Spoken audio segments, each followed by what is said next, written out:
इस वॉकआउट को लेकर क्या कहेंगे? क्या ये फिक्सिंग तो नहीं है? ये फिक्स ही नहीं, गड़ियालू आंसू हैं। और जो अगर महाराजा के लिए, अगर महाराजा साहब के लिए अगर वो वहाँ वॉकआउट कर रहे थे कि भाई 13 जुलाई के जो लोगों को शहादत दी है जम्मू कश्मीर के लोगों ने, उन शहीदों के खिलाफ जो इन्होंने वर्ड्स इस्तेमाल किए, जो शब्द किए, वो निंदनीय हैं। लेकिन अगर महाराजा साहब से इनको इतना प्यार है तो ये स्टेट किसकी खरीदी हुई स्टेट थी? महाराजा साहब की थी। फिर स्टेट को तोड़ के अपने यूटी क्यों बनाया? क्या महाराजा साहब ने कहा?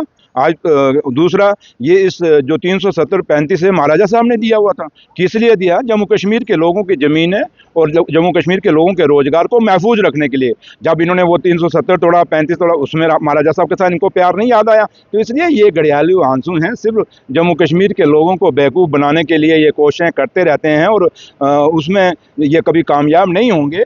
और हम तो यही कहते हैं कि शहीदों की समाधि पर बरसरगेंगे मेले, वतन पे मिटने वाले का यही आखिरी निशान। लेकिन वो कह रहा है कि राजा के खिलाफ विद्रोह हुआ था और विद्रोह को कुचलने के लिए था, कुछ हुआ तो क्या हुआ? डिक्टेटरशिप के खिलाफ हिंदुस्तान में कई महाराजों के खिलाफ आंदोलन हुए हैं, तो आप सबको यही कहोगे?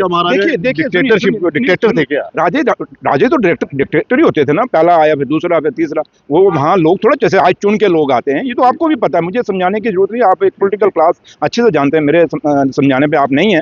तो लिहाजा जो भी है, महाराजा साहब के खिलाफ अगर उन्होंने आंदोलन किया, लेकिन इस हिंदुस्तान के अंदर रह के किया ना, इस हिंदुस्तान के आइन और उस डेमोक्रेसी के तहत किया ना, तो लिहाजा मैं जहाँ तक ताल्लुक है, अगर उसको कौम मानती है कि वो शहीद हैं, तो उसके खिलाफ हमें कोई हक नहीं कि हम उनके खिलाफ कोई ऐसे निंदनीय वर्ड जनता के साथ जुड़े मुद्दे नहीं, जनता के साथ जुड़े मुद्दे उठेंगे, या फिर आपको लगता है कि ये बड़ा अच्छा, ये बहुत अच्छा? ये बीजेपी को पूछिए, उमर अब्दुल्ला सरकार, लोगों के जो मसले और मसाइल जिनके लिए लोगों ने हमें जिता के भेजा है, उस पर हम पूरी अपना काम कर रहे हैं। आप देखिए, ऑनरेबल मिनिस्टर और उमर अब्दुल्ला साहब खुद घर घर जाके, हर कोने कोने में जम्मू कश्मीर के जाके, और इसके लिए बार बार दिल्ली में जाके उन लोगों की नहीं उनको जाके इन लोगों के कहीं ना कहीं इनके जो अरमान, जो ख्वाब है, उनको पूरा करने की कोशिश। आखिरी सवाल, कहीं ये पीडीपी एनसी की फिक्सिंग तो नहीं है कि प्रवोक तो नहीं करिए? आप ये वाला सवाल उठाइए, बीजेपी बाइकआउट करती है, हमें मौका नहीं मिलेगा। नेशनल कॉन्फ्रेंस एक जमात है, वो पार्टी है जो ग्रास रूट लेवल तक है।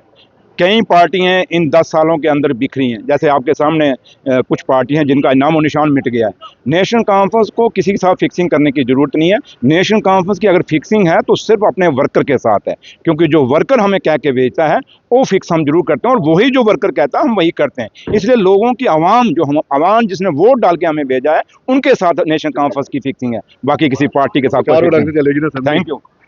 तो किसी तरह की कोई फिक्सिंग नहीं है, लेकिन सवाल मैं बार बार यही कर रहा हूँ कि ऐसा क्या है कि इस तरह के मुद्दे यहाँ पर उठाए जा रहे हैं असेंबली में, और फिर भारतीय जनता पार्टी को मौका मिलता है वॉकआउट करने का।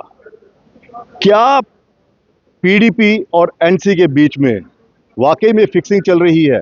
क्योंकि सबको पता है कि अगर ये मुद्दा असेंबली में उठेगा और भारतीय जनता पार्टी कहीं ना कहीं लोगों के सेंटिमेंट्स को समझते हुए यहाँ से वॉकआउट करेगी, चाहे वो 370 का मुद्दा हो, चाहे महाराजा हरि सिंह जी को लेकर कोई मुद्दा हो। ये मुद्दे जब जब उठेंगे तब तक वॉकआउट होगा। तो क्या ये एक मौका मिल गया है हर एक पार्टी को कि हाँ, लोगों के मसले यहाँ पर नहीं उठाने हैं हमें, लेकिन हम ऐसे बेतुके यहाँ पर मसले उठाएंगे और उसके बाद हंगामा होगा? ना हमें जवाब देने की ज़रूरत है और ना भारतीय जनता पार्टी हम पर दबाव डाले कि भाई साहब आपने पब्लिक के साथ ये वादे किए थे, मैनिफेस्टो में ये किया लिखा था, आज वो कहाँ पे है। तो कुल मिलाकर जनता को ये समझना पड़ेगा कि इस असेंबली में क्या हो रहा है। धन्यवाद।